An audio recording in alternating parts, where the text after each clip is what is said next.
Diretor, traz logo esses números, né, pra gente debater, né, dessa derrota do Vitória jogando dentro de casa contra a equipe do Corinthians. Se gerou uma expectativa, assim, positiva diante do que foi, né, o Vitória nessas últimas 5 partidas aí.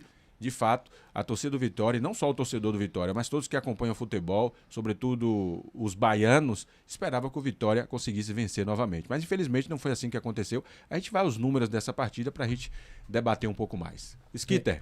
O Vitória teve 41% de posse de bola contra 59% do Corinthians. Eu acho que isso foi um diferencial, porque essa posse de bola do Corinthians, além de ter sido maior, ela foi efetiva em uma área do campo que fez a diferença.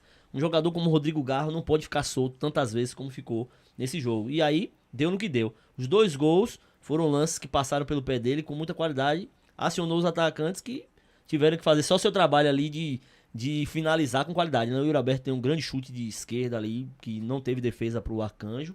E o Depay, com a qualidade que ele tem, achou uma bola daquela ali, não ia desperdiçar. Né? Então, eu acho que faltou o Vitória ter um pouco mais de atenção com o jogador que era o mais responsável pela articulação do time. Acho que que atrapalhou também foi um cartão amarelo que o Luan tomou no começo do jogo. Era o cara que estava ali para fazer a contenção e para marcar o Garro homem a homem. E acabou ficando um pouco ressabiado nessa marcação com medo de ser expulso. Acho que o treinador poderia talvez ter substituído, colocado outro jogador naquela posição ali, ao invés de deixar o Luan ainda com a responsabilidade de marcar um cara com tanta habilidade como o Garro.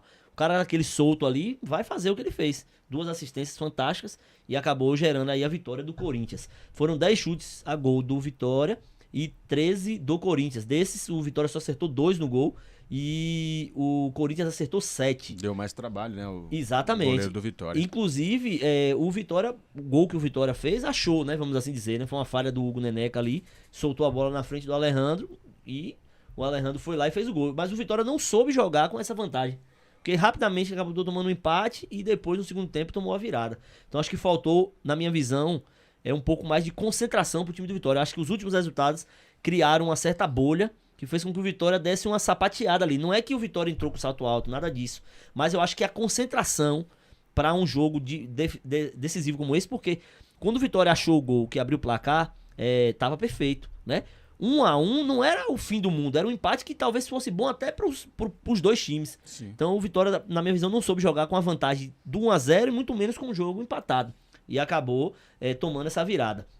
São 304 passes trocados pelo Vitória e 460 pelo Corinthians. A precisão, isso também foi um fator muito diferencial, né? O Vitória errou bastante passe. Acho que o nervosismo acabou fazendo isso. E o Corinthians acertou 84%, 11 faltas para cada lado, 14 escanteios do Vitória, 4 do Corinthians e o Vitória ficou impedido 2 vezes. Esses são os números aí que mostram um pouco o que foi a história desse jogo entre Vitória e Corinthians. 1 Vitória, 2 Corinthians. Exatamente. Jefferson Matos, Skitter falou agora aqui sobre a questão de desatenção e organização. Tecnicamente não foi um bom jogo, até porque as 2 equipes hoje não têm equipes tecnicamente para apresentar um grande espetáculo. Acho que o Corinthians né? até mais um pouco, né? Tem jogadores mais rebuscados. A equipe do Corinthians... É esse ponto que eu ia chegar. Né? E a gente, no empate do Corinthians, praticamente em 4 toques, né? Em uma saída de ataque do Vitória, sim, chegou no Yuri Alberto, né? Jogador que fez diferença nesse jogo, acabou marcando e fazendo o empate da equipe do Vitória. Ou da equipe do Corinthians. Justamente essa desatenção, Jefferson Matos.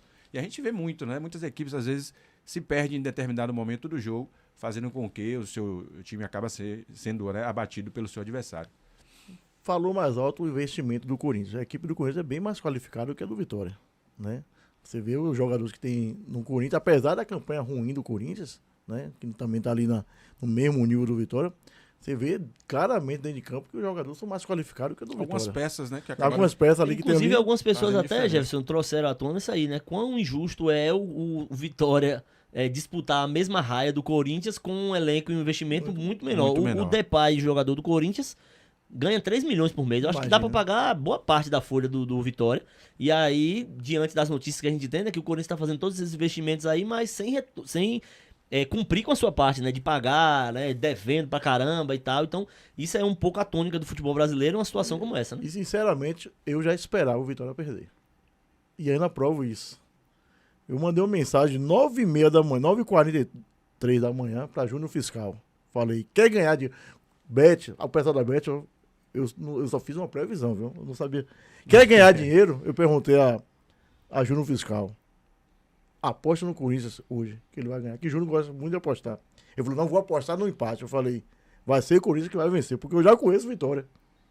Quando ele vem bem demais, ele é muitas vezes igual o Fluminense. Vem bem demais, quando chega na hora H, ele perde.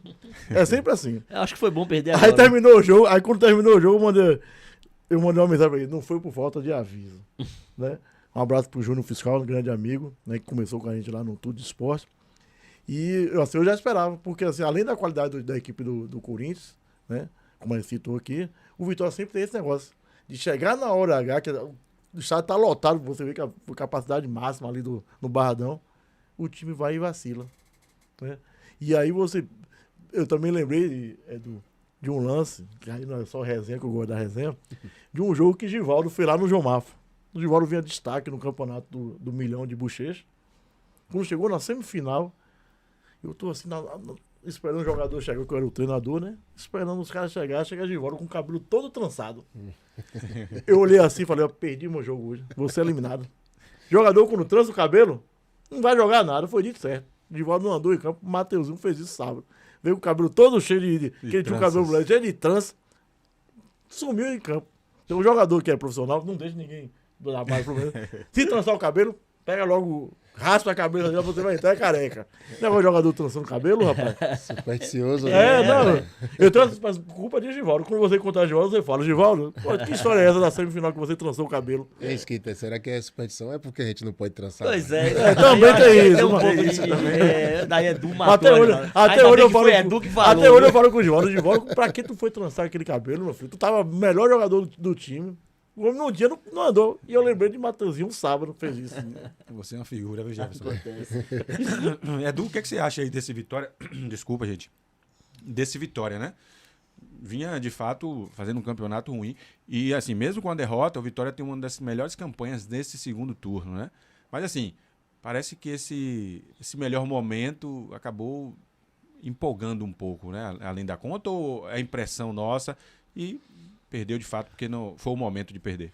Eu não vi o jogo, né? Não consigo falar sobre o jogo porque eu não assisti. Mas, assim, a gente se preocupa porque perde em casa.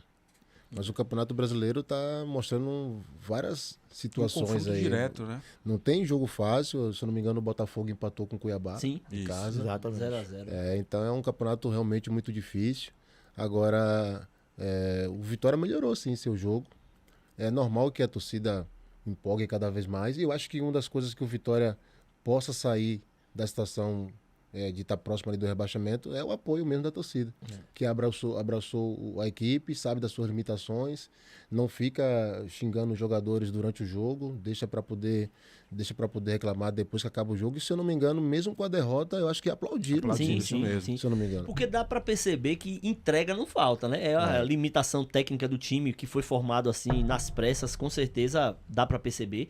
Mas os caras se matam em campo. Eu vi várias vezes Alejandro no ataque botar a mão na perna assim, falava, o cara tá morto ali. E aí na hora que o time fazia uma menção de sufocar, ele era o primeiro a estar correndo ali, tá entregando e buscando e tal. E faltou realmente conseguir igualar a questão técnica com o Corinthians, né? O Corinthians acho que foi mais feliz na questão técnica e fez diferença um jogador muito técnico que é o Garro. Eu não consigo ver outro motivo para o Corinthians ter vencido que não o fato do Garro ter ficado solto boa parte do jogo e nessas duas vezes numa zona de perigo ali onde ele colocou os caras na cara do gol. Foram duas assistências fantásticas. A primeira assistência ele tocou na bola, um toque só, a bola veio, ele virou, botou o Yuri aberto na cara do gol. Então esses detalhes que fazem muita diferença num jogo como esse, né? Um jogo pegado como foi, não podia vacilar, e ainda mais achando um gol como achou, né? Se o Vitória ganha esse jogo por 1-0 com uma falha de Neneca, imagine, né? Não, ia ficar aí na tabela, ia ficar lá. Já ia começar a pensar em Libertadores, né? O povo é usado. Não é disso que vai ter G9, não sei o que lá. Ó, os caras do Corinthians estão falando nisso, né? Não, mas tem que pensar mesmo, porque a chance do Cruzeiro ser campeão existe, né? E Botafogo e Atlético Mineiro vai abrir. Se o Botafogo ganhar, abre mais uma vaga, né? É isso então, mesmo. Aí todo mundo contra o Atlético Mineiro agora. É verdade. Carpini permanece para 2025, Skitter. E aproveitar isso, vai ter uma pausazinha para o Vitória voltar a jogar, não é isso? Com certeza. E eu acho que o trabalho que o Carpini tá fazendo credencia ele para ficar pro ano que vem, né? Pegou um time em frangalhos, né? E foi realmente adequando dentro das limitações. Eu acho que começar um trabalho com um período de pré-temporada, com a escolha de outros jogadores, uma formação de um elenco pode favorecer. É um bom técnico novo, Vamos ver aí, dar oportunidade, né? Valorizar o cara. Agora, o primeiro passo é pensar em permanecer na primeira divisão, né? Não sei se o time vier a cair aí, se ele ainda vai permanecer, se há vai ficar nessa lua de mel, né? Há informações de que, independente de permanência ou não, ele continua à frente da equipe eu acho do que se a Vitória e diretoria merece. pensar dessa forma, parabéns, porque ele já fez um trabalho interessante na segunda divisão com o Juventude Sim. e também pode repetir esse trabalho, né? E a gente costuma falar sobre a importância da longevidade e a do trabalho, continuidade, né? A com continuidade. certeza, com Então, certeza. que continue assim. A O continuidade Vitória- que a gente deseja, por exemplo, para Rogério Ceni no Bahia, né? Nem tanto. Mas, Skitter, com relação à próxima partida, Criciúma, não é isso? Isso, fora de Joga casa. Contra o Criciúma, então o Vitória Jogo tem de um 6 tempinho pontos aí de para novo. se preparar. Jogo de 6 pontos. E lembrando que, assim, Vitória não tá livre Não, ainda do não tá de rebaixamento. jeito Pelo nenhum. contrário, essa rodada houve até uma ajuda dos seus adversários, Sim. na verdade, seus concorrentes, Uhum. né? Mas O a Fluminense diferença perdeu. é pequena, né? Fluminense perdeu, o Grêmio perdeu, Criciúma perdeu, né? Hoje a gente já pode até considerar que o Vasco Red- tá nesse bolo aí, O Red não Bull tá livre. Bragantino empatou. Red Bull Bragantino empatou, né? Então, a briga vai continuar aí, né? E esse jogo contra o Criciúma, com certeza, é jogo de 6 pontos, né? Porque o Criciúma tá na briga ali pra cair também. Sem O dúvida. Juventude foi o único que ganhou, né? Isso. E Pois é. é verdade. E saiu do Z4, Sim, né? sim, Saiu sim. do O Z4. Atlético Paranaense também perdeu. Lembrando que o Atlético Paranaense perdeu e tem uma partida a menos ainda. Né? Isso. Vai enfrentar o Atlético Mineiro nessa É, partida menos. então o campeonato tá emocionante aí, É, com em certeza. todas as etapas da tabela, né? Verdade.